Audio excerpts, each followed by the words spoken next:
tonight Barack Obama's long-awaited mission, comforting survivors of the 9/11 nightmare. When we say we will never forget, we mean what we say. The mixed emotions of a monumental day at Ground Zero. We've been heartbroken for 10 years. And some surprising new details about the killing of Osama bin Laden. Calling in the troops. They're working fast, they are so generous. Soldiers help fight a force of nature in southern Quebec. And this is what it looks like when hope floats. It was going to be destroyed. We had to do whatever it was going to take. A new calling for an old church. They're recycling a fabulous piece of history.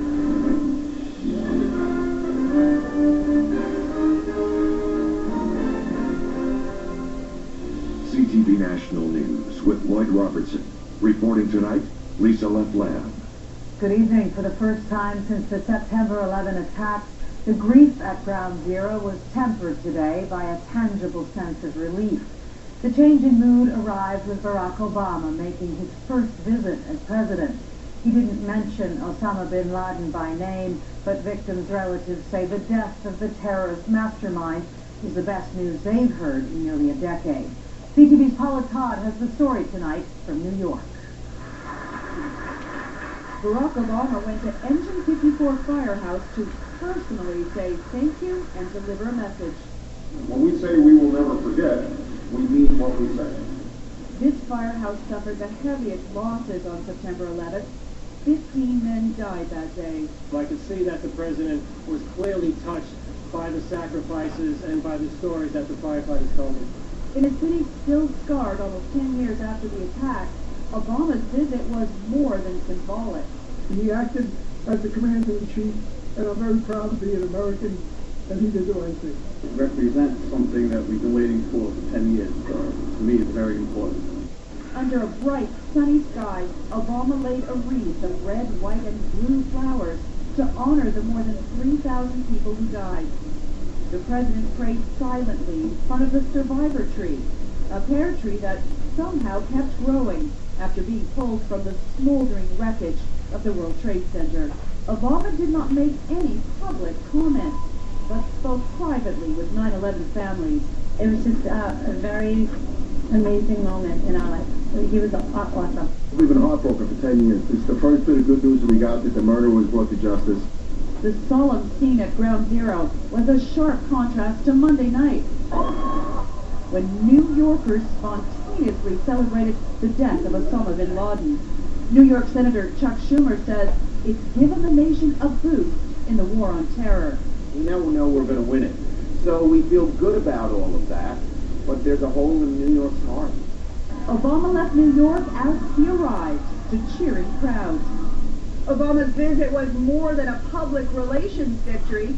He built more acceptance of the killing of bin Laden, and he's reignited America's appetite to continue the fight against terrorism. Lisa? True, Paula, that fight certainly does not die with bin Laden, but his death seems to have really revived Barack Obama's image. Did you feel that connection there at Ground Zero? Absolutely. The crowds erupted. They went wild when he finally came out of the ceremony. There were shouts of 3 cheers and thank you. He has been criticized today, though, for not showing enough emotion. But the survivors, the relatives of the victims of 9/11, he met with them privately, and they said he hugged them warmly, and they believe that they saw his heart. So it's a fine line to walk, Lisa, between crass politicking and caring, but he seems to have finessed it. An important day. Thank you, Paula Todd from Ground Zero. Tonight, well, tomorrow, the U.S. President will meet with some of the Navy SEALs who helped bring bin Laden down. Tonight, we have fascinating new details about what really happened during that raid, but it's a story that just keeps changing. With CTV's Washington Bureau Chief Paul Workman with what we know now. The White House version of what happened in bin Laden's secret hideout went like this. Spokesman Jay Carney. The resistance was consistent from the moment they landed till the end of the operation. And from CIA Director Leon Panetta. There were some firefights that were going on as these guys were making their way up the staircase in that compound. Other U.S. officials now say there was no sustained firefight. Only one man shot at the Navy SEALs, and he was killed in the early minutes of the operation. Some of it in the very early reports probably weren't exactly accurate, but it doesn't trouble me. That's just kind of the fog of war, and that's just the way things work. NBC News is now reporting that bin Laden's son was killed on a stairway. And when bin Laden poked his head out to have a look, the SEALs shot and missed. Seconds later, 2 commandos stormed his bedroom, wounded his wife, and killed bin Laden with 2 shots. We're also learning more about the helicopter that had mechanical problems and had to be left behind, but only after the commando team blew it up. And why was that? Because military analysts believe the SEALs were using something rumored but never seen before, a stealth Black Hawk helicopter. One of the things that really stands out is they have a little disc over the rotor, which is really designed both to baffle the sound and to deny radar signature. This is what a normal Black Hawk sounds like. This is the sound of an experimental version of a stealth chopper. People in the neighborhood never heard it coming until it was directly overhead. Officials have already analyzed some of the documents found in bin Laden's compound. They show he considered attacking U.S. rail lines to mark the 10th anniversary of 9/11, but there is apparently no evidence that thought is active, Lisa. Sterling, thank you. Paul CTV's Paul Workman in Washington tonight. Well, an alleged al-Qaeda operative was arrested today, along with 2 others, in the terror attack last week in Morocco that killed 16 people, including 1 Canadian. 21 people were also injured in the cafe bombing in the main square of Marrakesh. The 3 suspects are Moroccan nationals. No group has claimed responsibility. Days and days of rain in a rural area south of Montreal have led to flooding so severe the Army's been called in to help out. Hundreds of soldiers showed up today, and while they can't do anything about the weather, they are definitely boosting morale. CTV's Montreal Bureau Chief Geneviève Beauchemin reports. In the battle against the rising river, fresh troops, 650 soldiers are being deployed to the flood zone, lending a hand. Here, sandbagging to stop the water from destroying a senior's residence. We need some help. You know, we have so many to do today. It's a welcomed mission in friendly territory.